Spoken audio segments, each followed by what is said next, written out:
सत्साई भगत जी मेरी 4-5 शंकाएं हैं और ये मुझे विश्वास है कि आप इसका सॉल्व कर देंगे। और मुझे 5 महीने नाम लिए हुए हैं, होने वाले हैं, और मैं किसी ज्ञान के आधार नहीं बनाया।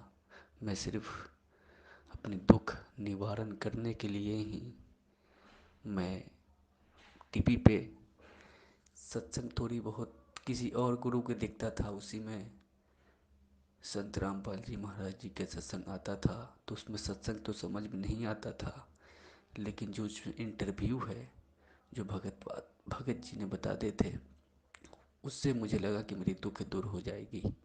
और मैं किसी ज्ञान का आधार नहीं बनाया और मैं गया मुंडका आश्रम। मैं दिल्ली से बोल रहा हूँ, मैं मुंडका में गया, नाम लिया। और जब मैंने संघ का समाधान का वीडियो देखा तो मुझे पैरों से ज़मीन खसक गई। मुझे समझ में नहीं आई कि मैं क्या करूं, मैं कहाँ फंस गया। बंदी छोड़ सतगुरु रामपाल जी महाराज जी की जय हो। सत्साई भगत जी, बड़े भैया, आप दुखी होने की कोई जरूरत नहीं है। जो सच्चाई आपको आज पता चली है वो सच्चाई परमपिता परमेश्वर सतगुरु रामपाल जी महाराज जी के आशीर्वाद से हम सत्सेवक पिछले 5 वर्षों से संगत में बताने की कोशिश कर रहे हैं। और इसमें कोई बड़ी बात नहीं है। ज्यादातर भगत जितने भी परमात्मा से जुड़े हैं या वर्तमान में जो भी जुड़ रहे हैं सन 2014 बरवाला कांड के बाद, उनमें से 90% व्यक्ति केवल इंटरव्यू को देखकर जुड़े हैं, क्योंकि हर व्यक्ति दुखी था, परेशान था, कोई शरीर से, कोई आर्थिक रूप से या कोई किसी अन्य व्यापारिक तरीके से। तो हर व्यक्ति उन इंटरव्यू को देखकर ही जुड़ा है। और यही रीजन है कि ज्ञान को आधार ना बना पाने के कारण, यानी पहले अच्छी तरीके से ज्ञान से परिपूर्ण ना होने के कारण, जब व्यक्ति इस मार्ग से जुड़ता है तो उसके मन में तरह तरह की शंकाएं, भ्रांतियां और दोष ऑटोमेटिक उत्पन्न हो जाते हैं। परमात्मा ने अनेकों बार कहा है। इसीलिए गुरुदेव ने हर बार यही जोर दिया है कि नाम दीक्षा लेने से पहले हर तरीके से ज्ञान से परिपूर्ण हो जाओ। पहले अपने मन की सारी शंकाओं का निवारण कर लो, उसके बाद आराम से नाम लो। नाम दीक्षा लेने में कभी भी जल्दबाजी नहीं करनी चाहिए। लेकिन भगत जी, दूसरी बात यह भी सत्य है कि यह परमेश्वर का ज्ञान है, ये अमृत तुल्य है और आत्मा इस अमृत ज्ञान के लिए युगों युगों से भटक रही थी। अब जैसे ये ज्ञान इस आत्मा को सुनने को मिला तो तुरंत ये फड़क उठी और नाम दीक्षा लेने के लिए आतुर हो जाती है। जल्दबाजी में आप लोगों ने नाम दीक्षा ले ली, ठीक है भगत जी, गलती आप लोगों की नहीं है। लेकिन जहां पे आप नाम दीक्षा लेने जाते हो या गए, ये जिम्मेदारी उन लोगों की बनती थी कि वो लोग आपको पहले सारी बातें बताएं कि भगत जी आप कब से सत्संग सुन रहे हो, आप कितना परमात्मा के ज्ञान को समझ पाए हो, और ये इस तरह की परमात्मा के नियम हैं, मर्यादाएं हैं। कहीं ऐसा तो नहीं कि नाम दीक्षा लेने के बाद जब आपके सामने इस तरह की कोई घटना आए या इस तरह की कोई परिस्थिति आपके सामने उत्पन्न हो, उस समय आप इस नाम को रख पाएंगे या नहीं रख पाएंगे। तो ये सारी बातें नाम दीक्षा केंद्र वालों को पहले ही भगत से पूछनी चाहिए। लेकिन भगत जी, ये लोग करते क्या हैं, वर्तमान में इनको भक्ति भगवान से कोई मतलब नहीं है। इनको केवल फटाफट नाम दीक्षा देने से मतलब है। और जितने भी ये फर्जी नामदान केंद्रों पे जो लोग बैठे हुए हैं, इनका मकसद केवल यही है कि हम मैनेजमेंट को ये बताकर हम बड़े खुश हों कि देखो फला फला नामदान केंद्र से ज्यादा मेरे नामदान केंद्र पे भगत जुड़ रहे हैं। इनको केवल संख्या बढ़ाने से मतलब है, इनको भगत बढ़ाने से मतलब नहीं है। अब आप परेशान मत होइए, ये आपका संस्कार था परमात्मा से जुड़ने का, आप जुड़ गए। लेकिन आज आपको सच्चाई का पता चल रहा है तो भगत जी अब हमने संभल के चलना है। नाम परमपिता परमेश्वर जी का है, नाम को हमने कभी भी फर्जी नहीं बताया है और ना ही नाम फर्जी होता है। अगर फर्जी कोई लोग हैं तो वे नामदान सेंटर वाले हैं, वे सतलोक आश्रम बरवाला वाले हैं, वे सतगुरु रामपाल जी महाराज जी के कलयुगी परिवार वाले भाई बंधु और रिश्तेदार हैं, जो लोग अपने स्वार्थों के लिए भगत समाज को अंधाधुंध तरीके से उनके नाम की आड़ में और उनके नाम दीक्षा वाली सीढ़ी की आड़ में दुनिया को लूट रहे हैं। तो दोषी आप लोग नहीं हैं, आप लोगों से अधिक दोषी ये लोग हैं जो जानबूझ के ये उल्टे कर्म कर और करवा रहे हैं। अब आपने करना क्या है, जब आपको हकीकत का मालूम पड़ गया, अच्छी तरह से आप आश्वस्त हो लिए, तो भगत जी अब आपने करना सिर्फ इतना है, क्योंकि नाम आपको परमात्मा का मिला है, ज्ञान आपके पास परमात्मा का है, भक्ति आपको परमात्मा करवाएगा, मुक्ति आपको परमात्मा देगा। चप्पल उनके भाई की चाटने की या इन नामदान संचालकों की चाटने की, इन कोऑर्डिनेटरों की चाटने की हमें कोई आवश्यकता नहीं है। हम परमात्मा के गुलाम बन के रहेंगे, हम परमात्मा के ज्ञान के गुलाम बन के रहेंगे, तो हमारा बेड़ा पार होना है, अन्यथा नहीं होगा। आज जब हमें हकीकत का पता चल गया है तो पूर्ण रूप से 100% हमने सतलोक आश्रम मैनेजमेंट हरियाणा और इनके नीचे जितने भी पदाधिकारी हैं, चाहे फर्जी नामदान केंद्र वाले हों, चाहे कोऑर्डिनेटर हों, हमारा किसी से कोई रिश्ता, कोई नाता, कोई रिश्तेदारी नहीं है। अगर आपको पता चल गया है कि नामदान के अंदर फर्जी हैं और ये लोग केवल धर्म की आड़ में धंधा कर रहे हैं, तो हमारा इन लोगों से किसी भी तरह का कोई संबंध आज के बाद नहीं रहेगा। हम इनके नामदान केंद्रों पे नहीं जाएंगे, पैसा टका देने का तो सवाल ही उत्पन्न नहीं होता। अब हमें परमात्मा का नाम, ज्ञान, ध्यान, सुमरण सब कुछ मिला हुआ है। हमने केवल परमात्मा को परमात्मा मान के और हमने उनकी भक्ति करनी है। जो भी दुख, परेशानी, संकट आएगी, हम परमात्मा से ही प्रार्थना करेंगे। अपनी अंतरात्मा से, अपने हृदय से हम परमेश्वर जी से प्रार्थना करेंगे। मालिक अंतर्यामी होता है, सतगुरु अंतर्यामी है, वो सारी बातें जानता है, मन की, हृदय की, आत्मा की, सब जानता है परमात्मा। तो अगर हमारी कोई सुनने वाला है तो भी सतगुरु सुनेगा, और हम अगर किसी से प्रार्थना करेंगे तो भी हम सतगुरु से करेंगे। परमेश्वर से प्रार्थना करने के लिए हमें किसी एजेंट या दलाल की बीच में जरूरत नहीं है। जिस तरह से ये सतलोक आश्रम मैनेजमेंट हरियाणा वाले आत्मा और परमात्मा यानी भगत और भगवान के बीच में, शिष्य और सतगुरु के बीच में एक एजेंट बन के बैठे हुए हैं, तो हमारा इन एजेंटों से किसी प्रकार का कोई लेना देना नहीं है। ना हमने कोई संपर्क रखना है, ना हमने यहाँ पे किसी प्रकार का दान, धर्म, ज्योति पाठ का कोई पैसा देना है, ना हमने इनके किसी भी प्रकार के तानाशाही फरमान को मानना है, और ना ही हमने इन लोगों के मार्फत कोई प्रार्थना करवानी है, ना कोई ज्योति पाठ दान का पैसा देना है। हमने केवल जब तक सतगुरु रामपाल जी महाराज जी हिसार जेल से बाहर नहीं आ जाते हैं, वो आए चाहे 10 साल में आए, चाहे 20 साल में आए, चाहे कल सुबह, या उनकी मर्जी वो ना आए। हमें यदि भक्ति और भगवान समझ में आ गया है तो इतना विश्वास हो जाना चाहिए कि मुझे तो सतलोक का सह भी पता नहीं था। परमात्मा ने मेरा उंगली पकड़ी, परमात्मा ने मुझे अपनी शरण में लिया, परमात्मा ने मुझे ज्ञान कराया, परमात्मा ने मुझे नाम दिया। आगे का काम भी उसी परमात्मा का है। कब वो सतनाम देगा, कब वो सार नाम देगा, कब वो सतलोक लेके जाएगा, ये काम उस परमपिता परमेश्वर सतगुरु रामपाल जी महाराज जी का है। हमें इस विषय में कोई टेंशन, कोई चिंता नहीं होनी चाहिए। चिंता उस समय होती है जब हम ये मानते हैं कि हमारा गुरु हमारा जैसा एक जीव है, एक आम इंसान है, एक आम साधु संत है, तो हमें चिंता होना स्वाभाविक है। लेकिन जब ज्ञान आधार से आत्मा को यह प्रतीत हो जाएगा कि मेरा सतगुरु स्वयं साक्षात कबीर परमेश्वर है, क्योंकि सतगुरु यदि कोई है इस पृथ्वी पे तो सतगुरु की भूमिका तो कबीर ही निभा सकता है, अन्य कोई निभाने में सक्षम नहीं है। तो उस आधार से फिर हमें इतना दृढ़ हो जाना चाहिए, हमें इतना आश्वस्त हो जाना चाहिए कि मेरा गुरु स्वयं साक्षात कबीर परमात्मा है, और कबीर परमात्मा दुनिया की चिंता किया करता है, भगवान की चिंता जीव नहीं कर सकता, और भगवान की चिंता जीव करेगा तो वो कुछ भी कर नहीं पाएगा।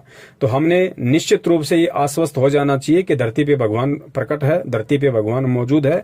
हमारा काम केवल अपना काम धंधा, अपनी भक्ति मर्यादा के साथ करने का है, बाकी कोई टेंशन नहीं है। नाम फर्जी नहीं है, फर्जी ये लोग हैं। नाम को आपने भूलकर भी छोड़ना नहीं है। नाम परमात्मा का है, मर्यादा में रह के जाप करोगे, नाम अपने स्तर का पूरा काम करेगा। मर्यादा में नहीं रहोगे, नाम का लाभ आपको बिल्कुल भी नहीं मिलेगा। ये परमात्मा का ऑटोमेटिक विधान है। मेरी शंका ये है कि भगत जी, मेरे घर में जैसे कि किसी का शादी हो, मैं अपनी परिवार में मैं ही अकेला हूँ जो नाम ले रखा हूँ, और मेरी यही शंका है कि जैसे कि मेरे घर में कोई शादी हो या कोई डेट कर जाता है तो उसमें हमें किस तरह से हमें करना चाहिए। अब जैसे शादी है, कोई कहता है कि हेल्प चाहिए, कोई कहता है शरीर से हेल्प चाहिए, पैसे से हेल्प चाहिए, कोई सामान से हेल्प चाहिए, तो क्या हम कर सकते हैं। और कोई अगर घर में डेट कर रहा है तो हम उसको कैसे हम सॉल्व करें, कैसे हम करें, क्योंकि वो लोग तो वही करेंगे जो पहला का परंपरा है। वो लोग तेरवी भी करेंगे, श्राद्ध भी निकालेंगे, हर कुछ करेंगे, तो उसमें हम कैसे करेंगे, खाना भी खिलाएंगे। तो हम ऐसा क्या करें जो हम भी, हमारी ये शंकाएं हैं।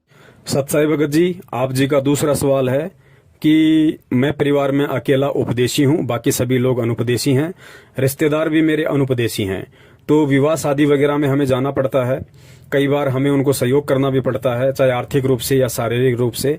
तो हम वो सहयोग कर सकते हैं या नहीं कर सकते हैं। देखिए भगत जी, परमेश्वर सतगुरु रामपाल जी महाराज जी ने सत्संगों में बताया है और अच्छी तरीके से समझा रखा है कि हमने किस प्रकार इस भक्ति में तालमेल बना के रखना है।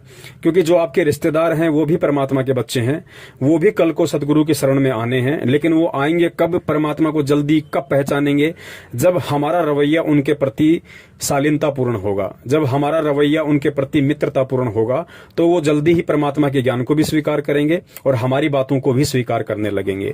तो रिश्तेदारियों को परमात्मा ने 7 पीढ़ियों का नाता बताया है। रिश्तेदारी हमें तोड़नी नहीं है, भले ही वो गुरु जी के ज्ञान को स्वीकार करें या ना करें, वो उनके संस्कार के ऊपर निर्भर करता है। लेकिन हम भगत हैं, तो हमने भगत होने के नाते हमने हर जगह परमात्मा के प्यार और प्रेम से ही हमने संदेशा देना है, माने या ना माने, ये सामने वाले के संस्कार हैं। रही बात विवाह शादी वगैरह में जाने की आने की, तो परमेश्वर ने शादी विवाह में आने जाने के लिए भगत को कभी मना नहीं किया है। जिस भगत को जिस स्तर का ज्ञान होता चला जाएगा, वो धीरे धीरे इन परंपराओं से दूर होता चला जाएगा, क्योंकि उसको केवल परमात्मा ही दिखाई देगा। जब तक हमें ज्ञान नहीं हो पाता है, तब तक परमेश्वर ने इन चीजों के लिए मनाही नहीं किया है। परमेश्वर ने बताया कि विवाह शादी में हम जा सकते हैं, हम वहां पे खाना भी खा सकते हैं। खाना हमने बिल्कुल शुद्ध खाना खाना है, वेजिटेरियन खाना खाना है। खाना खाने की एवज में हमें लगता है कि मैंने 100 रुपए का खाया, 200 रुपए का खाया, उस एवज में हम वहां पे कन्यादान वगैरह भी कर सकते हैं। या फिर अगर किसी लड़के की शादी है, तो हम अन्य तरीके से हम उनकी मदद कर सकते हैं, ताकि वो भार हमारे ऊपर ना रहे। रही बात आर्थिक मदद की, तो भगत जी बिल्कुल हम रिश्तेदारी में आर्थिक मदद हम कर सकते हैं, ये गुरुदेव ने बताया है। लेकिन साथ में ध्यान ये भी रखना है, आर्थिक मदद करने से पहले आपने 1-2 बातों पर गहन विचार करना पड़ेगा। गुरुदेव ने बताया कि या तो आप किसी की आर्थिक मदद करना मत, और यदि आप किसी की 100, 50 लाख, 2 लाख, 10 लाख, जितने की भी आप उनकी आर्थिक मदद करते हो, तो वो पैसा देने से पहले आपको ये सुनिश्चित हो जाना चाहिए कि यदि कल को इस व्यक्ति ने मुझे पैसा वापस नहीं लौटाया, या ये व्यक्ति मुझे मना कर देता है, तो उस समय मुझे इस व्यक्ति से लड़ाई झगड़ा बिल्कुल भी नहीं करना है, कोई भी मुकदमा और केस पांगड़ा नहीं करना है। मुझे उस समय परमात्मा के ज्ञान आधार से अपने आप को टाइट रखना होगा, अपने आप को संभाल के रखना होगा। हम पैसा लेते समय यदि झगड़ा करेंगे, तो भगत जी हम भी टेंशन में, वो भी टेंशन में, ना हमारी भक्ति हो पाएगी, ना वो हमारे से खुश हो पाएगा, और वो व्यक्ति फिर परमात्मा के ज्ञान को स्वीकार नहीं कर पाएगा, क्योंकि उसे लगेगा कि ये संत रामपाल जी महाराज जी का चेला है, इसलिए इस तरह की हरकतें कर रहा है। तो पैसा दो, अवश्य दो, सहायता करो, लेन देन से यहाँ काम चलता है, उधार रूप में कोई दिक्कत नहीं है। लेकिन गुरुदेव ने बताया कि उधार देने से पहले अपने आप को टाइट रखना। भाई पैसे लेते समय किसी प्रकार का कोई मनमुटाव या झगड़ा नहीं होना चाहिए। यदि सामने वाला पैसा नहीं दे रहा है, तो आपने किसी भी प्रकार का झगड़ा नहीं करना है, कोई भी आदमी इकट्ठा नहीं करने हैं, किसी भी प्रकार का राग द्वेष अपने मन में नहीं पालना है। रही बात शारीरिक रूप से सहायता करने की, तो गुरुदेव ने एक सत्संग में स्पष्ट इस पर भी जिक्र किया हुआ है। गुरुदेव ने बताया यदि आपको अपनी बहन बेटी के यहाँ पे जाना पड़ जाए विवाह में, शादी में, तो परमात्मा ने बताया कि आप उनकी आर्थिक रूप से भी मदद करो उधार रूप में, और साथ में शारीरिक रूप से भी आप वहां उनकी मदद कर सकते हो। यदि वहां ऐसी कोई व्यवस्था उनके पास नहीं है, तो आप शरीर रूप से भी उनकी मदद कर सकते हैं, लेकिन बशर्ते हमने अपनी मर्यादाओं का पूर्ण ध्यान रखना है। परमात्मा ने मदद के लिए विवाह शादी में इसलिए छूट दी है क्योंकि भगत जी विवाह शादी कोई धार्मिक अनुष्ठान नहीं होता है। अगर विवाह कोई धार्मिक अनुष्ठान होता तो परमात्मा उसमें जाने का भी मना करते हैं, क्योंकि धार्मिक अनुष्ठान में तो हमें सहयोग भी नहीं करना, वहां जाना भी नहीं है, ना हमने वहां पे खाना खाना है। लेकिन शादी कोई धार्मिक अनुष्ठान नहीं है, इसलिए हम वहां पे आर्थिक रूप से भी उनकी मदद कर सकते हैं और शारीरिक रूप से भी हम उनकी मदद कर सकते हैं। सच्चाई भगत जी आगे आप जी ने बताया कि जैसे किसी का निधन हो जाता है, कोई शरीर छोड़ जाता है रिश्तेदारी में या परिवार में, तो हम क्या करें क्या ना करें। देखिए भगत जी, वैसे इसके बारे में विस्तृत रूप से सतगुरु रामपाल जी महाराज जी ने अपनी पवित्र पुस्तक ज्ञान गंगा के पेज नंबर 15 पर स्पष्ट रूप से मोटे मोटे अक्षरों में लिखा हुआ है। फिर भी दास कुछ बातें आपको उन्हीं के ज्ञान आधार से बता देता है। परमात्मा ने बताया कि दुख सुख में हमें सभी के यहाँ भागीदारी होना है, चाहे रिश्तेदार हो, चाहे ग्रामीण हो, चाहे आसपास का कोई हो।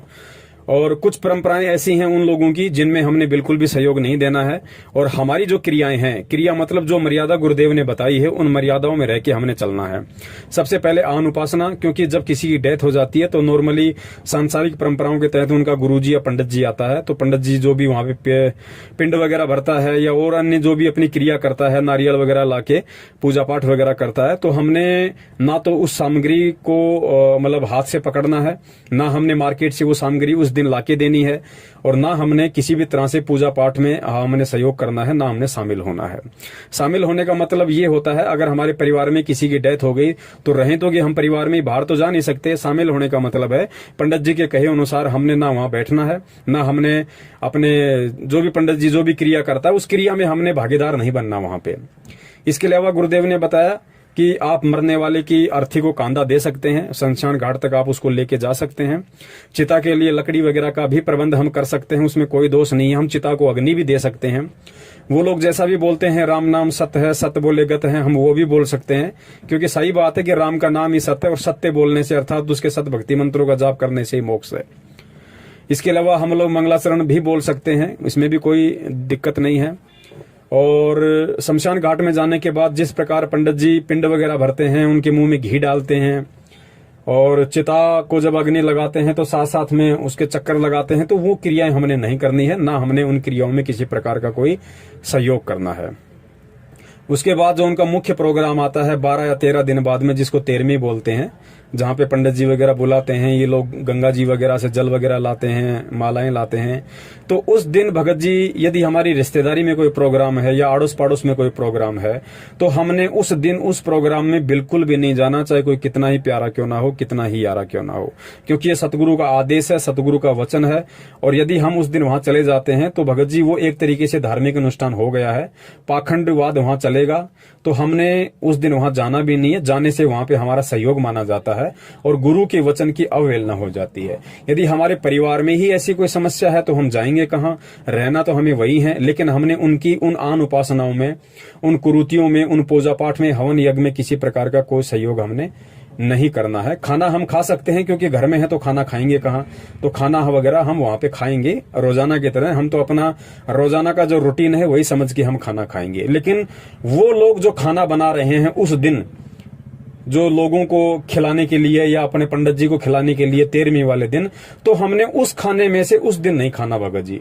अगर आपकी खाने की व्यवस्था नहीं है तो भले भगत जी एक टाइम भूखे रह जाना, कोई दिक्कत नहीं है। यदि आप अलग से खाना बना के खा सकते हैं तो बहुत अच्छी बात है, वो आप अपना खा सकते हैं। तो इस प्रकार कुछ बातें हैं जिनसे हमने बचना पड़ेगा, कुछ चीजें ऐसी हैं जिनका हमने सीधे रूप से संघर्ष करना पड़ेगा, क्योंकि भगत जी भक्ति में संघर्ष होता है और संघर्ष हम करेंगे तभी हम दृढ़ होंगे और तभी हम परमात्मा के दिल में जगह बना पाएंगे। और जब हम भगत होकर संघर्ष नहीं करेंगे तो भगत जी ये कुरीतियां समाप्त नहीं हो सकती, फिर ये ऐसे ही चलती रहेंगी। तो परमात्मा इसीलिए हमें इनका विरोध करने के लिए कहते हैं कि बच्चों, जब तक तुम ये ज्ञान लेके, इतनी समझ लेके, जब तुम इन कुरीतियों से, इन पाखंडवाद से, इन फालतू की परंपराओं से पीछे नहीं हटोगे, संघर्ष नहीं करोगे, तो अन्य तो फिर इनसे पीछे हटने की सोच भी कैसे सकते हैं। तो इस प्रकार से हमने भगत जी, यदि किसी का निधन हो जाता है, यदि कोई मर जाता है, तो हमने इस प्रकार अपनी रहनी करनी वहां पे करनी है, इस प्रकार की हमने क्रियाएं वहां पे करनी है। और जैसे भगत जी फैक्ट्री में मैं काम करता हूँ, तो वहाँ पे मालिक का एक रूल है कि वहाँ पे मंदिर लगा रखा है देवी देवताओं को, तो उसने अपने तो सामने आके पूजा करता है और जो लेबर है उनको कहता है कि तू पीछे हाथ जोड़ के खड़े हो जाओ। तो हम कहें कि हम तो हाथ नहीं जोड़ सकते हैं। तो उन्होंने बोला क्यों? हमने कहा गुरु जी की गुरु जी का आदेश नहीं है। तो ऐसा कौन सा गुरु है जो तुम्हारा पूजा से मना करते हैं? हमने कहा कि देखिए, पूजा और साधना में बहुत अंतर है। हमें इसी भगवान की साधना करते हैं, इनकी मंत्र जाप करते हैं, पूजा नहीं कर सकते हम। तो बहुत कोशिश किए, तो उन्होंने कहा कि कोई बात नहीं, पूजा नहीं कर सकते, तो दूर खड़े हो जाओ। तो वहाँ पे खड़े हैं, तो कोई मुझे दोस्त तो नहीं है। और एक शंका ये है कि जैसे आज 2-4 दिन में दिवाली आने वाली है, तो उसमें मालिक कुछ पैसे भी देंगे, कुछ सामान भी देंगे, मिठाइयाँ भी देंगे, तो क्या वो ले सकते हैं? सत्साई भगत जी, आगे आप जी कह रहे हैं कि मैं जिस फैक्ट्री में काम करता हूं वहां का मालिक वहां पे कुछ पूजा पाठ करता है। पूजा पाठ वो स्वयं करता है, लेकिन पूरी लेबर को पीछे हाथ जोड़ के खड़े होने के लिए बोलता है। भगत जी देखिए, इसमें किसी प्रकार का कोई दोष नहीं है। सबसे पहले हमें इस ज्ञान को समझना पड़ेगा। भगत जी, हम उनकी कोई पूजा नहीं कर रहे हैं। पूजा वो फैक्ट्री मालिक कर रहा है, पूजा अन्य व्यक्ति कर सकते हैं, लेकिन हमें ज्ञान है, इसलिए हम इनकी पूजा नहीं कर सकते। हम केवल इनकी साधना कर सकते हैं, और साधना भी हमें वही करनी है जो सतगुरुदेव जी ने शास्त्र अनुकूल तरीके से हमें बताई है। यदि ऐसी कोई परिस्थिति है, आप फैक्ट्री में काम करते हैं, तो भगत जी ऐसी कोई दिक्कत नहीं है। पीछे हाथ जोड़ के हम खड़े हो सकते हैं। ब्रह्मा विष्णु महेश जी, माता जी या देवी देवताओं के आगे हाथ जोड़ने से कोई दोष नहीं है किसी प्रकार का, क्योंकि पवित्र गीता जी में सतगुरु रामपाल जी महाराज जी ने पढ़ाया है कि देवी देवताओं को नमस्कार किया जाता है और तत्वदर्शी संत को दंडवत प्रणाम किया जाता है। यदि हमसे देवी देवताओं को दंडवत प्रणाम करने के लिए कहा जाए तो हमने बिल्कुल नहीं करना है, लेकिन हाथ जोड़ के यदि नमस्कार करने के लिए कहा जाए तो हम सहर्ष कर सकते हैं। इसमें कोई दोष नहीं है, क्योंकि गीता जी परमात्मा का विधान है और परमात्मा कह रहे हैं कि देवी देवताओं को नमस्कार किया जाता है। तो नमस्कार करने में, हाथ जोड़ के खड़ा होने में ब्रह्मा विष्णु महेश के आगे कोई दिक्कत नहीं है। और वैसे भी कॉमन सेंस की बात है, जब हम सुबह सुबह या फिर जब भी दिन में हम मंत्र कार्ड लेके जब हम प्रथम मंत्र का जाप करते हैं तो भगत जी वही ब्रह्मा विष्णु महेश देवी और गणेश जी होते हैं। हम उनके आगे हाथ जोड़ के बैठते हैं और प्रथम मंत्र का जाप करते हैं। हाथ जोड़ने का मतलब है उनका सम्मान करना, उनका आदर करना। हाथ जोड़ना कोई पूजा में नहीं आता है। और वैसे भी भगत जी इस लोक की हमें जितनी भी सांसारिक सुख सुविधाएं प्राप्त हो रही हैं वो परमात्मा एक सिस्टम के तहत यानी ब्रह्मा विष्णु महेश जी के माध्यम से ही हमारे तक पहुंचवा रहा है। मान लीजिए आपके घर पे आपके फूफा जी, आपके जीजा जी आ रहे हैं, तो भगत जी क्या आप उनको हाथ जोड़ के नमस्कार नहीं करते? करते हैं ना।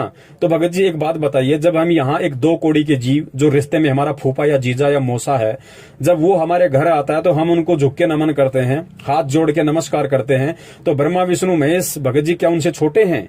क्या हमारा फूफा, हमारा जीजा ब्रह्मा विष्णु महेश से बड़ा है? भगत जी जब हम यहाँ के 2 कौड़ी के जीवों को सम्मान और आदर की दृष्टि से हाथ जोड़ के नमस्कार कर सकते हैं, तो ब्रह्मा विष्णु महेश या देवी देवताओं को हाथ जोड़कर सम्मान देने से या उनका आदर करने से कोई दिक्कत नहीं है।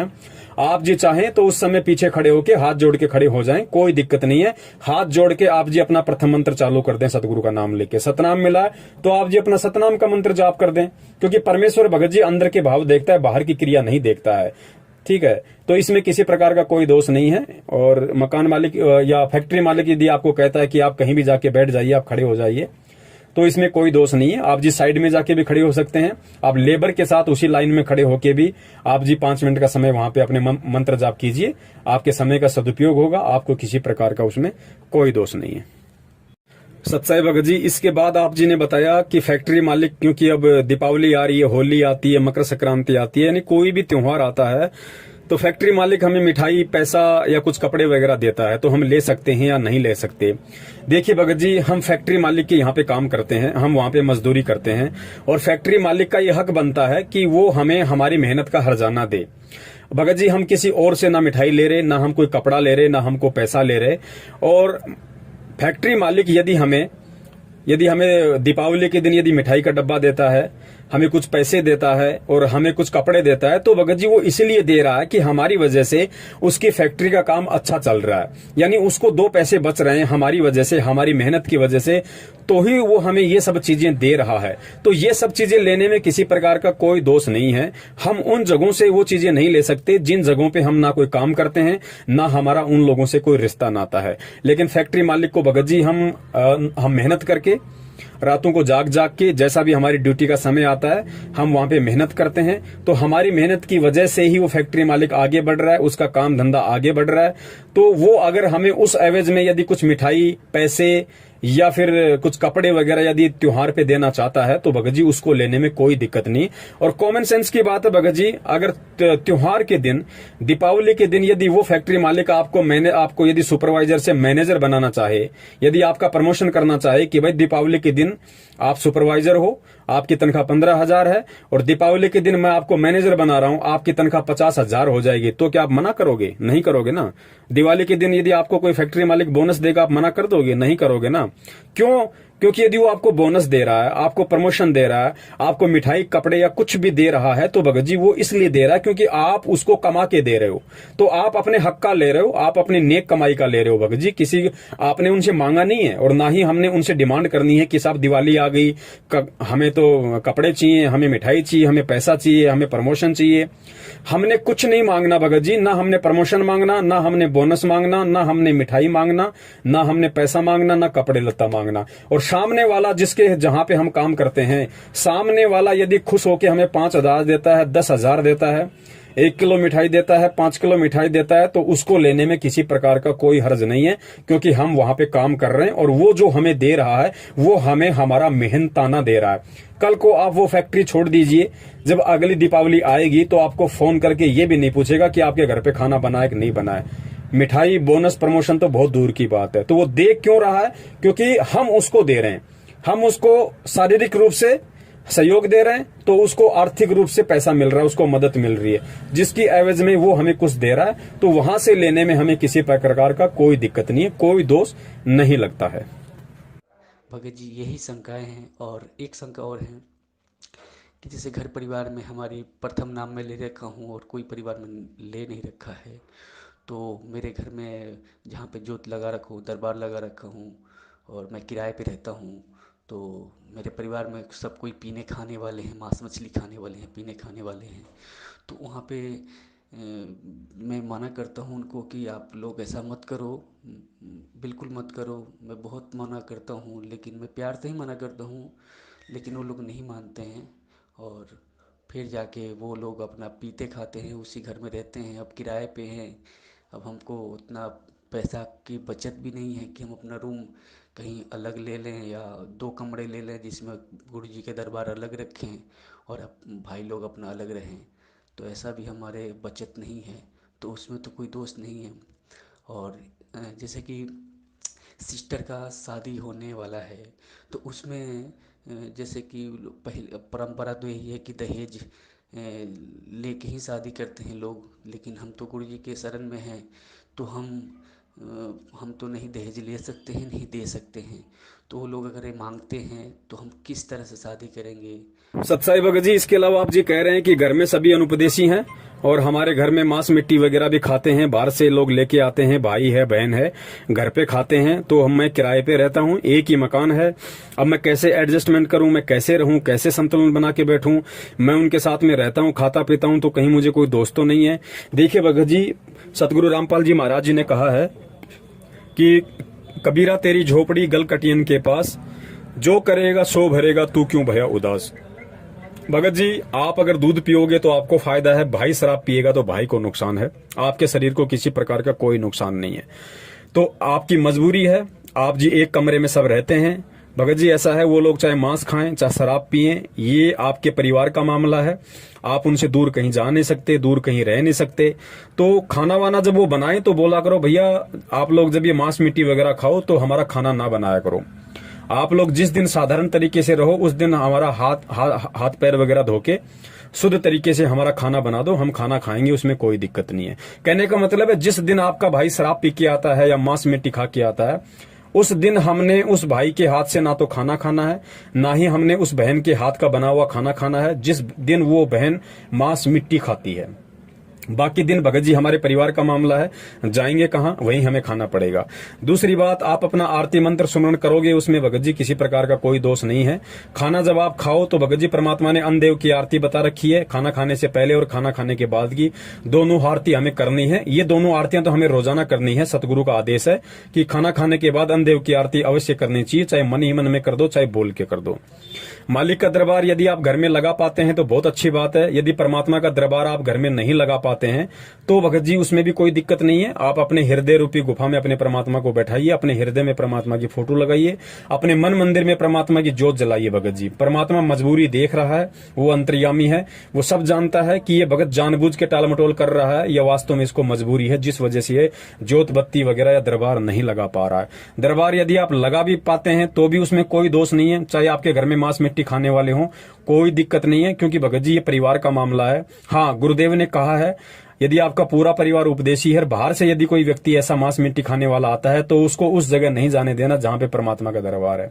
अब घर में सारे लोग हैं तो घर से निकल के आप जाओगे कहां? अगर आप बना सकते हो छोटा मोटा परमात्मा का दरबार तो कोई दिक्कत नहीं है। परमात्मा देख रहा है कि भाई क्या है और क्या नहीं है। अगर परिवार में दरबार लगेगा, परमात्मा की फोटो के दर्शन वो अनुपदेशी लोग भी करेंगे तो भगत जी परमात्मा की फोटो देखने मात्र से भी उनके संस्कार बनते हैं। परमात्मा कहते हैं कि भाई साधु दर्शन राम का, मुख पे बसे सुहाग, दर्श होने को होते हैं जिनके पूर्ण भाग। घर में यदि आप अपना आरती करोगे तो भगत जी आरतियों की जो वाणी है उसका भी असर उस परिवार पे पड़ता है। एक बहुत अच्छा मैसेज वहां जाएगा, उनके संस्कार बनेंगे। भगत जी उनको भी परमात्मा से जुड़ने की 6 महीने में प्रेरणा उत्पन्न होने लग जाएगी उन वाणियों की असर के कारण। तो यदि आप परिवार में यदि आप 3 टाइम की आरती कर सकते हैं बहुत अच्छी बात है, नहीं कर सकते हैं तो आप अपना कान में लीड लगा के अपना काम करते करते कर लीजिए, अपना फैक्ट्री में आते जाते समय कर लीजिए। घर में भी आप कर सकते हैं कान में लीड लगा के, यदि घर वालों को आवाज अच्छी नहीं लगती है तो। और यदि उनकी तरफ से कोई प्रॉब्लम नहीं है तो आप सत्संग भी चलाइए घर में धीमी धीमी आवाज में, परमात्मा की आरती भी कीजिए। उन वाणियों के असर से भगत जी उनके भी संस्कार बनेंगे। ज्योत बत्ती यदि आप घर में नहीं कर सकते हैं तो कोई बड़ी बात नहीं। यदि आपको दिक्कत नहीं है तो आप अपना दीपक छोटा सा घर में परमात्मा के नाम का खड़ी बत्ती वाला देसी घी का लगा सकते हैं। लेकिन ध्यान रखें, जब तक कोई भी व्यक्ति परमात्मा से ना जुड़ा हो या कोई भी व्यक्ति परमात्मा से संकल्प दीक्षा ना लिया हो, तब तक कोई भी अनुपदेशी व्यक्ति परमात्मा की ज्योत बत्ती नहीं कर सकता है। भगत जी वही व्यक्ति करे जो व्यक्ति परमात्मा से या तो संकल्प नाम दीक्षा के माध्यम से जुड़ा हो या फिर परमात्मा से नामदान लेके जुड़ा हो। तो यहाँ हमें इस तरीके से रहनी करनी है। जो जैसा करेगा वो अपना पाएगा। आपको किसी प्रकार का कोई दोष नहीं है भगत जी। हम मार्केट में जाते हैं 4 दिन के लिए, 5 दिन के लिए कहीं बाहर जाते हैं, हम भगत जी ढाबे पे खाना खाते हैं। ढाबे पे लिखा है शुद्ध वैष्णव भोजन। हमें लगता है कि यहाँ पे बिल्कुल वेजिटेरियन खाना मिलेगा, आप वहाँ खाना खा लिए। आपको क्या पता कि जो रसोई में खाना बना रहा है उसने शराब नहीं पी रखी होगी, उसने मांस मिट्टी नहीं खा रखी होगी। आपको क्या पता कि वो लोग अपने लिए उसी होटल में मांस नहीं पकाते होंगे या शराब नहीं पीते होंगे। लेकिन हमने हमारे काम से मतलब है, हमने पैसे दिए, हम वहां से निकल गए, हमें कोई मतलब नहीं पीछे से कौन खा रहा है, क्या पी रहा। हाँ, यदि हमें मालूम पड़ेगा कि इस आदमी ने पी रखी है या ये आदमी मांस मिट्टी खा रहा है, तो फिर हमने वहां पे भोजन पानी वगैरह का इस्तेमाल नहीं करना है। यही स्थिति अपने घर की है। अगर हमें नहीं पता है तो हम खाना खा सकते हैं उनके हाथ का। यदि हमें पता चल गया कि आज इस दिन इसने मांस खा रखा है या आज मेरे भाई ने शराब वगैरह पी रखी है, तो हमने फिर उनके साथ में खाना नहीं खाना। साथ में खाना खाने का मतलब एक थाली में खाना नहीं खाना, अलग अलग हमने थालियों का प्रयोग करना है। हमने किसी भी अनुपदेशी की जूठन का प्रयोग नहीं करना।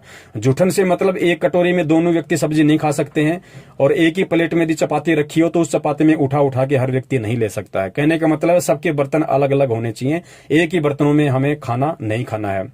आपके परिवार वाले यदि मांस मिट्टी का यूज करते हैं और आपके लिए यदि खाना बनाते हैं तो उनको बोल दो भैया मेरा खाना थोड़ा आप लोग बर्तनों को साफ करके बनाया करें। यदि घर में मांस मिट्टी बनती है तो, यदि घर में मांस मिट्टी नहीं बनती है तो फिर किसी प्रकार की कोई दिक्कत नहीं है। तो इस प्रकार से आप जी अपनी रहनी करने को सुचारू रूप से कर सकते हैं, इसमें कोई दिक्कत नहीं है। यदि छोटी मोटी ऊंच नीच जाने अनजाने में हो भी जाती है तो परमात्मा समझता है, मालिक अंतर्यामी है कि भाई क्या मजबूरी है मेरे भगत के साथ में, क्या मजबूरी नहीं है। उस हिसाब से भगत जी हमें किसी प्रकार का कोई दोष नहीं लगता है, लेकिन कोशिश हमने हर संभव बचने की ही करनी है। सत्साई सत्साई भगत जी, आगे आप जी बता रहे हैं कि आपकी बहन की शादी होने वाली है, परिवार में सभी अनुपदेशी हैं, सामने वाले दहेज की डिमांड कर रहे हैं।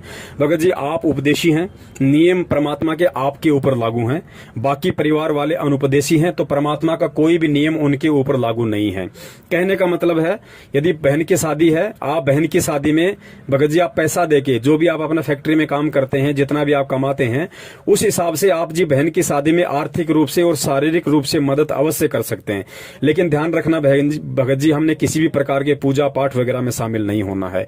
घर वाले यदि कोई पंडित वगैरह का इंतजाम करते हैं, या घर वाले यदि अन्य किसी पूजा पाठ वगैरह के लिए, या फिर कोई कपड़ा लत्ता देने के लिए, या किसी प्रकार के लेन देन के लिए यदि कोई व्यवस्था करते हैं, भगत जी आपकी मजबूरी है। आपका एक मतलब ज्वाइंट आपकी फैमिली है और कमाने वाले केवल आप 1 या 2 हैं। आप जी पैसे से मदद कर सकते हैं क्योंकि उन व्यक्तियों को ज्ञान नहीं है, लेकिन आप केवल पैसे से मदद कर सकते हैं। बाकी अन्य किसी भी प्रकार की पूजा पाठ, हवन, लेन देन, जुआरी, टीका, तिलक, बात, इनमें आपने बिल्कुल भी सहयोग नहीं करना है। आप परिवार वालों को स्पष्ट रूप से बता दीजिए कि साहब देखिए मेरे हिस्से में जितना पैसा आता है बहन की शादी के लिए उतना आप मेरे से ले लीजिए। मेरे शरीर से जो मेहनत बन पड़ेगी, जो बाराती हैं, जो रिश्तेदार हैं, जिनको खाना खिलाना, चाय पिलाना, उनकी सेवा करना है, या फिर जो है मतलब ब्याह शादी वगैरह में खाना वगैरह बनवाना या बारात को जिमाना, जो भी है वो मैं करूंगा। लेकिन फालतू की जो परंपराएं हैं, जो रीति रिवाज हैं, लेना देना, तिलक निकालना, जुआरी करना, पैसे देना, पैसे देने का मतलब जैसे वो टीका निकालते हैं फिर 11-11 रुपए देते हैं, ये सारी बकवादें हमने बिल्कुल नहीं करनी है। ना हमने कोई टीका निकलवाना, ना हमने पैसा लेना, ना हमने जवारी रूप में पैसा देना। कपड़े लत्ते का लेन देन आपके परिवार वाले अपने स्तर पे करें। आप जी केवल आर्थिक रूप से उनको मदद कर सकते हैं। एक बार शुरू में बोल दीजिए कि भाई मेरे हिस्से में कितने आ रहे हैं या फिर मैं आपकी कितनी मदद कर सकता हूं, उस हिसाब से आप जी उनको पैसा वगैरह दे दीजिए। बाकी आपने किसी भी प्रकार की क्रियाओं में सहयोग नहीं करना है। जो पाखंड की क्रियाएं हैं, जो फालतू की क्रियाएं हैं, जिनका भक्ति मार्ग से दूर दूर तक कोई लेना देना नहीं है, और जो गुरुदेव ने हमें बता रखी हैं, उन क्रियाओं में हमने किसी प्रकार से उनका कोई भी सहयोग नहीं करना है। तो ये कुछ बातें हैं, इन बातों से हमने भगत जी बचना है और इन परंपराओं से हमने धीरे धीरे हटना है। अब ये भगत जी इनका असर क्या पड़ेगा? अब जैसे आप अकेले उस परिवार में उन पूजा पाठ, हवन में या किसी भी प्रकार के उनकी रीति कुरीतियों में, परंपराओं में सहयोग नहीं करेंगे, तो आपके परिवार में तो एक चर्चा का विषय है ही, साथ में रिश्तेदारियों में भी एक चर्चा का विषय बन जाएगा। भाई ऐसा क्या ज्ञान है, भाई ऐसा कौन गुरु है हमारे गुरु तो मना नहीं करते, उनके गुरु क्यों मना करते हैं? तो एक तरीके से वहां पे परमात्मा की चर्चा चलेगी। अब थोड़ा थोड़ा होते होते बात जब आगे बढ़ती है तो लोग सोचने पे विवश होते हैं, लोग मजबूर होते हैं कि ऐसा क्या है, ऐसा क्या ज्ञान देते हैं इनके गुरु जी आखिर।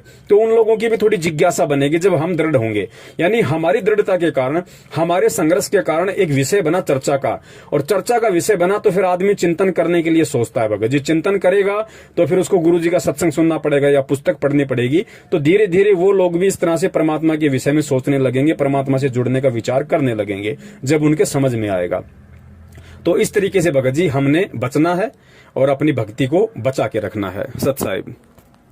और भगत जी एक शंका ये है कि मैंने जब नाम लिया गुरु जी से तो मेरे अंदर बहुत ही ज़्यादा, जब मैं यूट्यूब पे सत्संग देखने लगा तो इसमें ये आने लगा कि गुरु जी जेल में कैसे गए। मैंने, क्योंकि नाम लेने से पहले तो मैं देखा नहीं कि गुरु जी जेल में क्यों गए, इसका कारण क्या है।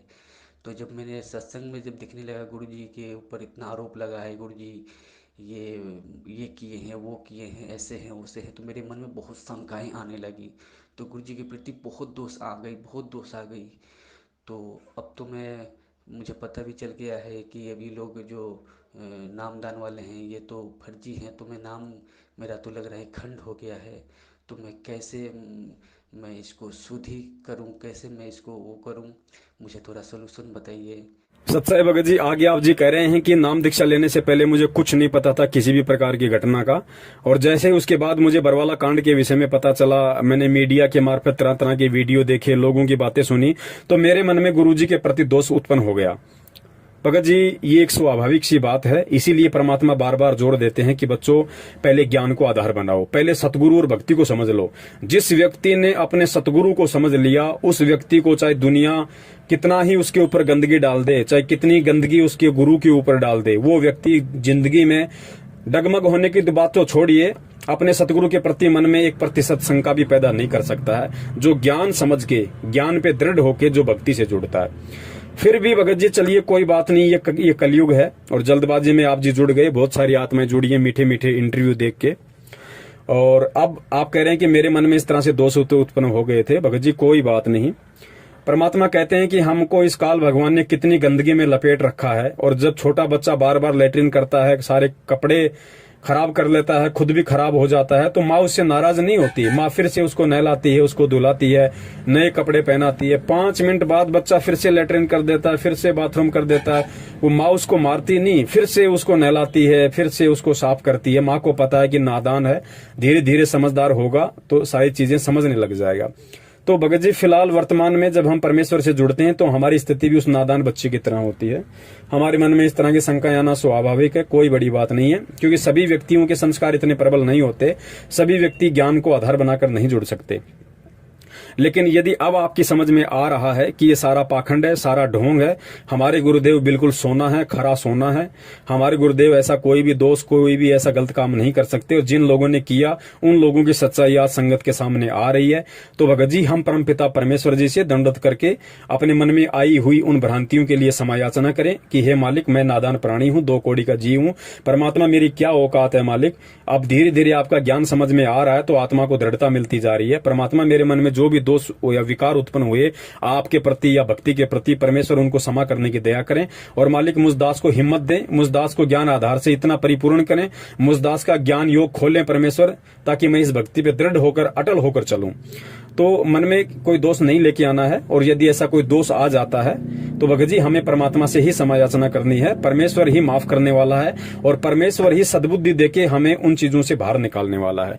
तो ऐसी कोई बड़ी बात नहीं भगत जी, इस तरह के दोष आ सकते हैं क्योंकि मीडिया बहुत ज्यादा मिर्च मसाला लगा के पेश करती है, और जो जगत वाले गुरुजी से ईर्ष्या रखते हैं वो भी बहुत नमक लूण मिला के और इन बातों को आगे बढ़ा चढ़ा के पेश करते हैं, तो शंकाएं हो जाती हैं। लेकिन ध्यान रखना, हमने भक्ति नहीं छोड़नी है, भगवान से अविश्वास नहीं करना है, क्योंकि ये परमात्मा है, बड़ी मुश्किल से हाथ लगा है भगत जी, अब की बार हमने धोखा नहीं खाना है। सत साहिब। और भगत जी एक बात यह है कि मेरी शादी नहीं हुआ है, और कभी कभार मुझसे हस्त मिथुन हो जाती है, और गंदी गंदी विचारें आती हैं, इससे मुझे हस्त मिथुन हो जाती है। भगत जी यही मेरा सबसे बड़ी एक मतलब कि एक गंदी आदत की तरह है ये। मैं क्या करूँ? मुझे इस मैं तो समझ रहा हूँ कि इससे भगवान की कहीं मर्यादा खंड होती होंगी, तो मुझे बहुत ये डर है अंदर। तो भगत जी आप थोड़ी सी इसकी सलूशन मुझे बताएं। और मैं फ़ोन करता था तो आप नहीं उठाते हैं, क्योंकि मैं भी समझता हूँ कि आप भी कितना फ़ोन उठाइएगा, लाखों आदमी हैं, लाखों आदमी के मन में शंकाएं हैं। तो ऐसे ही मेरा सलूशन मेरा हो पाएगा सच साहिब जी। बंदी छोड़ सतगुरु रामपाल जी महाराज जी की जय हो। सत्साई भगत जी, आगे आप जी कह रहे हैं अपनी पर्सनल प्रॉब्लम के विषय में। भगत जी देखिए, दास यदि चाहता तो आपकी इस पर्सनल प्रॉब्लम को आपको पर्सनल तरीके से भी शेयर कर सकता था, लेकिन दास को परमात्मा ने जो प्रेरणा की, क्योंकि भगत जी ये जो मजबूरी है या ये जो आदत है, जो डेड हैबिट है, ये केवल आपकी अकेले की नहीं है।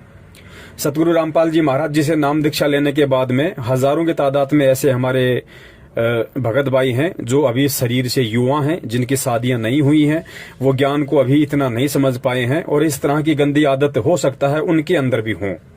तो परमात्मा ने प्रेरणा की, इसलिए दास सार्वजनिक रूप से ये बात यहाँ पे बताने जा रहा है।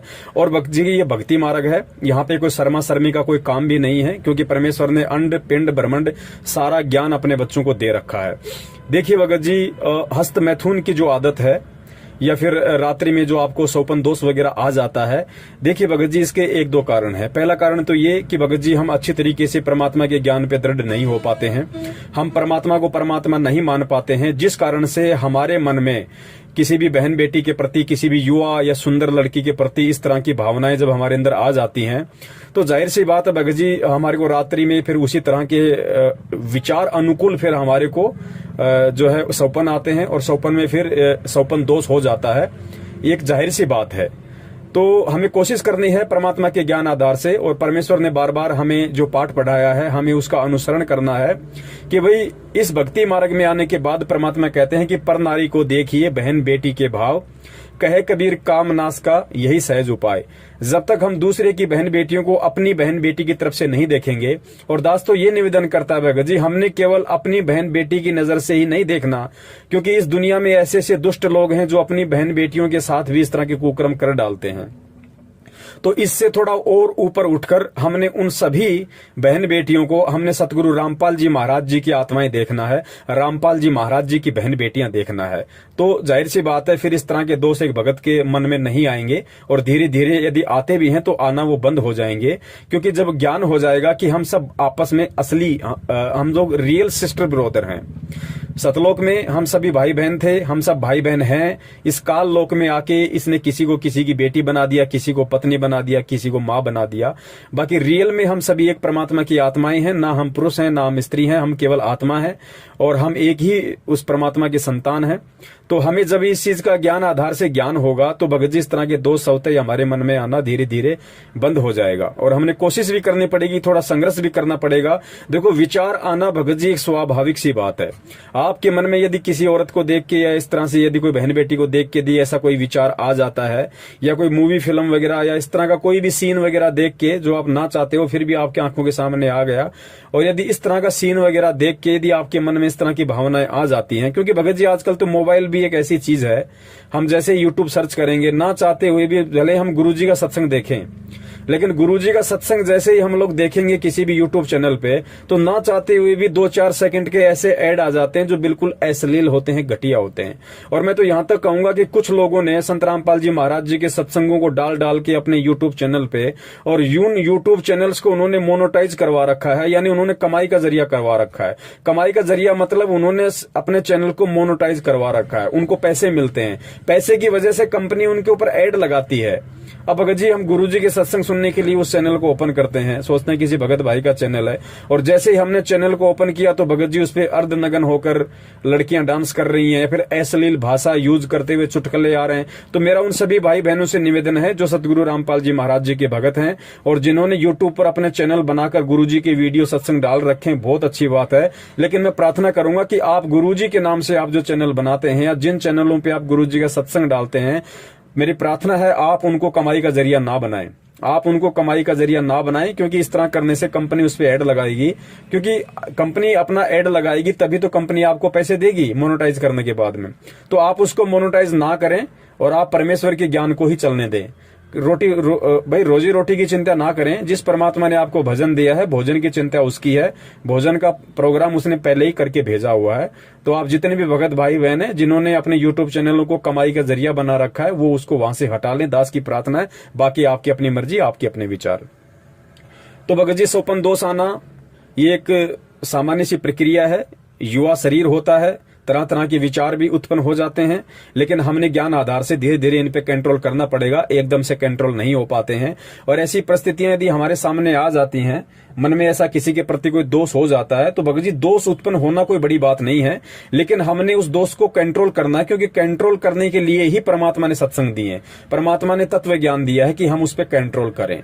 मान लीजिए हमारा बेवजह किसी से झगड़ा हो जाता है, सामने वाला बेवजह हमें गालियां निकालता है, मारने पे उतारू होता है, तो जी तो हमारा भी करता है कि हम भी दो रख दें उसके गाल पे, हम भी झगड़ा कर दें। लेकिन फिर परमात्मा ने सत्संग में क्या बताया कि बेटा आवत गाड़ी एक है, उल्टा होए अनेक, कहे कबीर ना उल्टी रहे एक की एक, जो तो को काटा बोवे ताको बोतु फूल है, और तोहे फूल के फूल हैं, वाको हैं त्रिशूल। तो फिर हमने यहाँ पे परमात्मा के उस ज्ञान को आधार बनाना पड़ेगा, वरना गुरुजी ने कहा है कि जैसा वो कर रहा है तत्व ज्ञान से अपरिचित होने के कारण, और यदि तू भी तत्व ज्ञान से परिचित होने के बाद उसके जैसे ही क्रिया करेगा, उसके साथ लड़ेगा, झगड़ेगा, कसेगा, तो फिर मंद बुद्धि प्राणी, फिर तेरे में उसमें क्या अंतर हो गया? फिर तेरा ये तत्व ज्ञान लेने का, सतगुरु धारण करने का, सत्संग सुनने का फायदा क्या? फिर तो ये सात ज्ञान का मुकदमा है, चाहे रोज करो दिन में। फिर वैसे आप दुखी होते रहोगे, वैसे आप परेशान होते रहोगे। तो परमात्मा ने कहा भगत को सहन करना पड़ेगा, भगत को संघर्ष करना पड़ेगा, भगत को सहन करना पड़ेगा।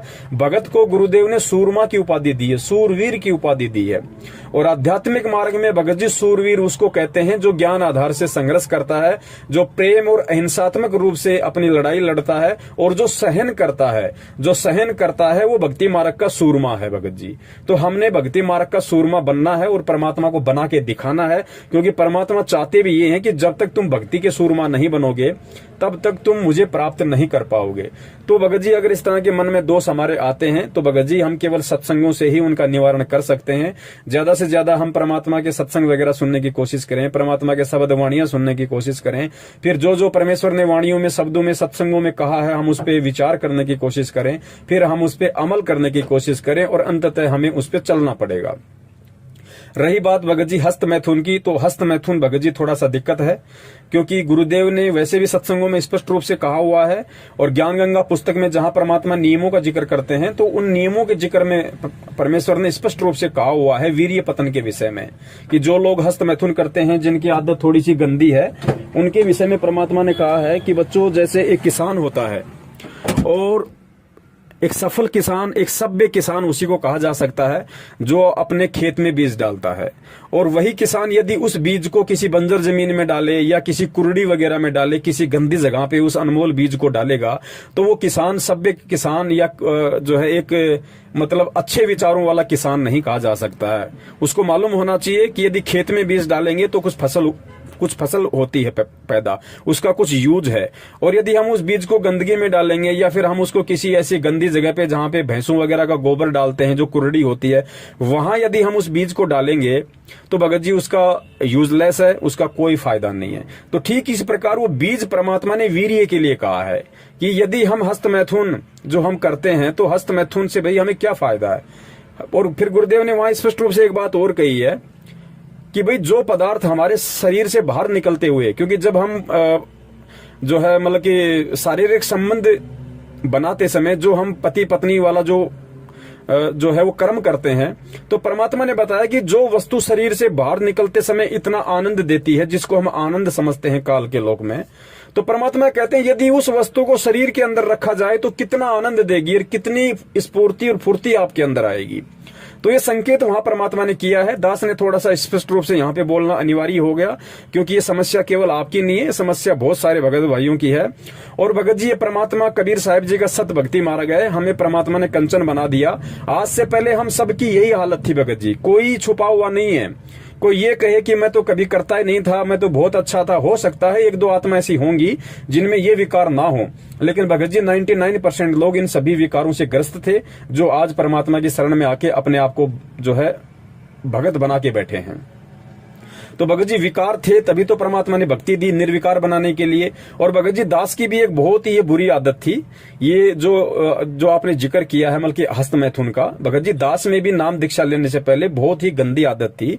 हालांकि दास की शादी 1998 में हो गई थी, नाम 2013 में मिला है।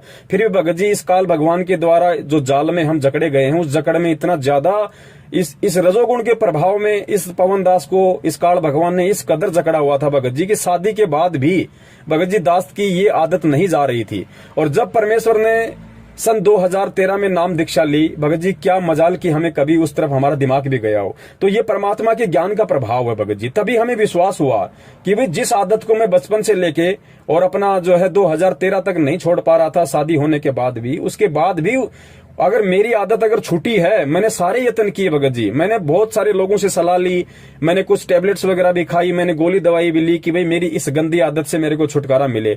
लेकिन भगत जी मुझे ये नहीं पता था कि ये शरीर का रोग नहीं है, ये मन का रोग है, ये मन का विकार है। और मन का विकार कोई संत काट सकता है, कोई संत का सत्संग काट सकता है, इतनी मुझे ज्ञान नहीं था। और जब परमात्मा ने 12 अप्रैल सन 2013 को अपनी शरण में लिया भगत जी, उसके बाद क्या मजाल कि दास का कभी उस तरफ ध्यान भी गया हो। तो फिर दास को दृढ़ विश्वास हुआ कि भाई वास्तव में जब गुरुदेव के सत्संगों में इतना प्रभाव है, तो यदि हम गुरुदेव को तन मन धन सब कुछ समर्पित कर दें, तो भगत जी परमात्मा क्या से क्या नहीं कर दे। जिसने ये आदत छुड़वा दी मात्र अपने ज्ञान से, भगत जी अगर हम उसको सब कुछ अपना सर्वस्व सौंप दें, उसको परमात्मा रूप में स्वीकार कर लें, भगत जी क्या वो ये लोक नहीं छुटवा देगा, ये दुनिया नहीं छुटवा देगा, मोह माया ममता नहीं छुटवा देगा। तो ऐसे भगत जी दास को फिर परमात्मा पे और ज्यादा दृढ़ विश्वास हुआ, भक्ति पे विश्वास हुआ। तो ऐसा नहीं है भगत जी, जो अपने मुंह से नहीं बोलता है वो एक दूसरी बात है, बहुत सारे लोग शर्मा जाते हैं। लेकिन भगत जी ये सतगुरु रामपाल जी महाराज जी का सत भक्ति मार्ग है, और इस सत भक्ति मार्ग में भगत जी हमें ना झूठ बोलना है, ना हमने अपनी किसी भी क्रिया को छुपाना है। आज से पहले दास ने नहीं बताया, लेकिन अब समय आया, आप जी के मार्फत परमात्मा ने दास से ये बुलवाना था। क्योंकि बहुत सारे भगत भाई सोचते हैं कि भाई पवन दास तो बहुत मतलब की शुद्ध आत्मा है।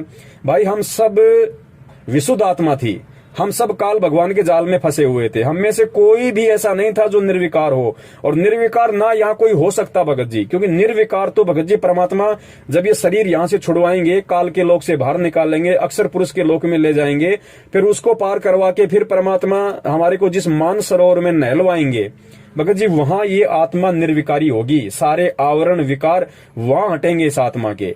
परमात्मा कहते हैं तुम्हारे यहाँ 5 विकार रहेंगे। ऐसा नहीं है कि तुम्हारे 5 विकार जड़ से खत्म हो जाएंगे, नहीं। गुरुदेव ने बताया बच्चों तुम्हारे 5 विकार तुम्हारे साथ में रहेंगे, लेकिन इस भक्ति के प्रभाव से, साध संगति के प्रभाव से, सतगुरु के मंत्रों के प्रभाव से, सतगुरु के आशीर्वाद से ये 5 विकार तुम्हें परेशान नहीं करेंगे। ये बिल्कुल न्यूट्रल हो जाएंगे, निष्क्रिय हो जाएंगे, तुम्हारे ऊपर दबाव नहीं बनाएंगे। लेकिन ये होगा भगत जी धीरे धीरे धीरे धीरे, क्योंकि दास इस परिस्थिति से भगत जी गुजर चुका है। हालांकि दास पे परमात्मा ने विशेष अपनी मेहर रखी कि जो आदत नाम दीक्षा लेने से पहले थी, उसके बाद परमात्मा ने एक बार भी उसका प्रयोग नहीं होने दिया। भगत जी मन में बहुत आता था, दबाव मन का बहुत होता था कि वो क्रिया मैं फिर से करूं, बहुत ज्यादा दबाव पड़ता था। लेकिन भगत जी कहीं न कहीं उस परमात्मा ने दास को संभाल के रखा, क्योंकि मैं अपना सर्वस्व सतगुरुदेव को समर्पित कर चुका था कि परमात्मा, आज से पहले तो दास को ज्ञान नहीं था, लेकिन अब दास को ज्ञान हो गया। अब दास एडी से चोटी तक भगत जी, हे परमात्मा दास आपको समर्पित है। परमात्मा आप वही करना जो मेरे हित में हो। परमात्मा आप उस चीज को बिल्कुल भी एप्लीकेबल मत होने देना जो मुझे अच्छी लगे। परमात्मा आप उसी चीज को मेरे ऊपर लागू करना जो मेरे लिए अच्छी और जो आप उसको उचित समझो। भगत जी जब इतना हमारा समर्पण भाव अपने सतगुरु के प्रति होगा, तो बड़े भाई फिर परमात्मा हमारे से दूर नहीं है, परमात्मा पीछे खड़ा हुआ है। लेकिन संघर्ष हमें करना पड़ेगा, थोड़ा सा दृढ़ हमने होना पड़ेगा। तो थोड़ा सा ध्यान रखिए भगत जी, ये हजारों भाइयों की समस्या है, और इस समस्या से हर भगत भाई जो है गुजर भी चुका है। ऐसा नहीं है कि सभी लोग गुरु जी की शरण में आने से पहले दूध के धुले हुए थे। किसी में भगत जी रजोगुण का विकार था, किसी में तमोगुण का विकार था, किसी में सतोगुण का विकार था। आज भी है उनमें। बहुत सारे भगत भाई नहीं बता पाते, आप जी ने बता दिया, आप जी ने बता दिया तो भगत जी दास ने भी खुल के बता दिया। जो अन्य भगत भाई बहन है उनकी भी शंकाओं का समाधान होगा। तो भगत जी हमने पीछे हटना पड़ेगा इन चीजों से। देखो, मन के दबाव में आके जीव नाम दीक्षा लेने के बाद भी गलतियां करता है। अगर नाम दीक्षा लेने के बाद में जीव गलतियां करता है तो जाहिर सी बात है उसके ऊपर मन का दबाव यानी काल का प्रेशर है। किसी पे कम होता है, किसी पे ज्यादा होता है। लेकिन हमने भगत जी थोड़ा सा संघर्ष करना सीखना पड़ेगा, और संघर्ष हम तभी कर पाएंगे जब हम सत्संगों को ध्यान से सुनेंगे और परमात्मा से हम पल पल ये प्रार्थना करते रहेंगे उठते बैठते कि हे परमेश्वर संभाल के रखना, मालिक ये काल का लोक है। आज से पहले तो हम भी यहाँ पे मगन होके घूम रहे थे, हमें कुछ नहीं पता था, लेकिन जब से आपका ज्ञान थोड़ा थोड़ा समझ में आने लगा है तो परमात्मा मालूम पड़ने लगा है कि परमेश्वर यहाँ तो कभी भी हमारा पैर वापस उलझ सकता है, कभी भी अपने जाल में फंसा सकता है। तो परमात्मा हम दो कोड़ी के जीव हैं, लेकिन आप समर्थ हो। हे सतगुरु, हाथ पकड़ के रखना मालिक, जाने अनजाने में कोई गलती भी हो जाए तो परमात्मा क्षमा करना, और आगे से ऐसी हिम्मत देना परमात्मा कि वो गलती दोबारा करने की हमारे अंदर वो प्रेरणा भी ना उठे। तो इस तरीके से भगत जी हमने परमात्मा के ज्यादा से ज्यादा हमने सत्संग सुनने हैं, परमात्मा से हमने प्रार्थना करते रहना है, और जब हम परमात्मा के दिए गए मंत्र उनकी सत भक्ति को समय पे करते रहेंगे और अच्छे भक्तों की संगति में हम रहेंगे। क्योंकि देखो भगत जी, साध संगति का बहुत ज्यादा फर्क पड़ता है। अगर आप गुरु जी के सत्संगों के साथ साथ यदि आप ऐसे भक्तों के संपर्क में रहो जिनके विचार परमेश्वर के अनुरूप हैं, तो भगत जी इस तरह की बातों के लिए मन में कोई बकवाद रहती ही नहीं है। और गुरुजी ने तो बता रखा है कि भाई जब भाई तुम सत्संग सुनो, सत्संग सुनने से मन हट जाए तो परमात्मा का कोई शब्द सुन लो, शब्द सुनने से मन हट जाए तो अपना मंत्र कर लो, मंत्र से मन हट जाए तो अपनी आरती रमैनी कर लो, आरती रमैनी से मन हट जाए तो अपने किसी भगत भाई के पास बैठ जाओ या अपने किसी भगत भाई से मोबाइल पे बात कर लो। अब ये समस्या कुछ दिनों की है भगत जी, ज्यादा दिनों की समस्या नहीं है, क्योंकि वर्तमान में भगत जी साध संगति नहीं हो पा रही, सत्संग भी लोग इतने नहीं सुन पा रहे, और उसके बाद साध संगति तो हो ही नहीं रही। साध संगति होती है परमात्मा के बच्चे इकट्ठे हों, परमात्मा को भोग लगे, ज्ञान चर्चा हो, परमात्मा का सत्संग सुने। लेकिन वर्तमान में भगत जी सत्सेवक ही परमात्मा के वो बच्चे हैं जो असल में जिनको साध संगति कह सकते हैं। और सत्सेवक भी भगत जी आपको पता है कि वर्तमान में कितना संघर्ष कर रहे हैं परमात्मा के बच्चों को समझाने में। हमारी पारिवारिक समस्या भी है, आर्थिक समस्या भी है, सांसारिक समस्याएं हैं। तो फिलहाल हमने भगत जी गुरु जी के सत्संगों को ही सबसे बड़ी संगति बनाना पड़ेगा, और यथासंभव हो सके जो अच्छे भगत हों, जो सत्सेवक हों, उनकी हम संगति में रहें। सतलोक आश्रम मैनेजमेंट हरियाणा जो भक्तों को इकट्ठा करता है सत्संग के बहाने, वो साध संगति नहीं है। वहां तो ज्यादा विकार उत्पन्न होते हैं, क्योंकि वो लोग सत्संग के बहाने भीड़ इकट्ठी करते हैं, वो फिर अपना मनमाना आदेश गुरु आदेश में पारित करते हैं। वो तो वहां तो दोहरा नुकसान है भगत जी। तो कोशिश करें गुरु जी के सत्संगों से लगे रहें और परमात्मा से हम प्रार्थना करते रहें। और इस तरह का विकार जब भी हमारे मन में आना हो तो भगत जी हम मालिक के सत्संगों को याद करें कि परमात्मा क्यों सत्संग सुनाते हैं। ये विकार छुटवाने के लिए, ये बुराइयां छुटवाने के लिए ही तो परमात्मा यहाँ पे सत्संग करने आए हैं। सत्संग से परमात्मा हमें साफ करना चाहते हैं। तो भगत जी हमें भी अपने आप को साफ करवाने की इच्छा होनी चाहिए। और संघर्ष भगत जी इस भक्ति मार्ग में है, तो संघर्ष हमें भगत जी करना पड़ेगा। और एक बार जब हम ये बाउंड्री पार कर जाएंगे भगत जी, फिर दोबारा से काल इतना प्रेशर नहीं डालेगा। तो जो भी गलती आपसे हो गई हो, कैसी भी, आप उसके लिए परमात्मा को दंड करके समायाचना करें अपने घर पे, अपने ऑफिस में, कहीं भी। मालिक अंतर्यामी है। हृदय से, आत्मा से यदि आप अपनी गलती का पछतावा करते हुए परमात्मा से आप यदि माफी मांगेंगे, प्रार्थना करेंगे, तो भगत जी परमेश्वर अवश्य माफ करते हैं। और आगे हम परमात्मा से यही प्रार्थना करें कि हे परमपिता परमेश्वर, मैं ठहरा दो कोड़ी का जीव, मेरी मालिक कोई औकात नहीं है, मुझे बचाने वाले आप हो परमात्मा, और आगे भी मुझे आप ही बचाओगे। मैं आपकी शरण में हूं परमेश्वर, मेरा बुरा आपके हाथ में, मेरा अच्छा आपके हाथ में। तो भगत जी जब इतने भाव हमारे परमात्मा के प्रति हो जाएंगे तो पहली बात तो ये ऐसे विकार करने की हमारे अंदर जिज्ञासा नहीं होगी। और यदि काल प्रेशर से यदि ऐसा हो भी रहा होगा तो परमात्मा अपनी आत्मा को किसी न किसी तरीके से कोई ना कोई कारण बनाकर भगत जी अवश्य उस परमात्मा को परमात्मा संभालता है। बंदी छोड़ सतगुरु रामपाल जी महाराज की जय हो। सत साहिब।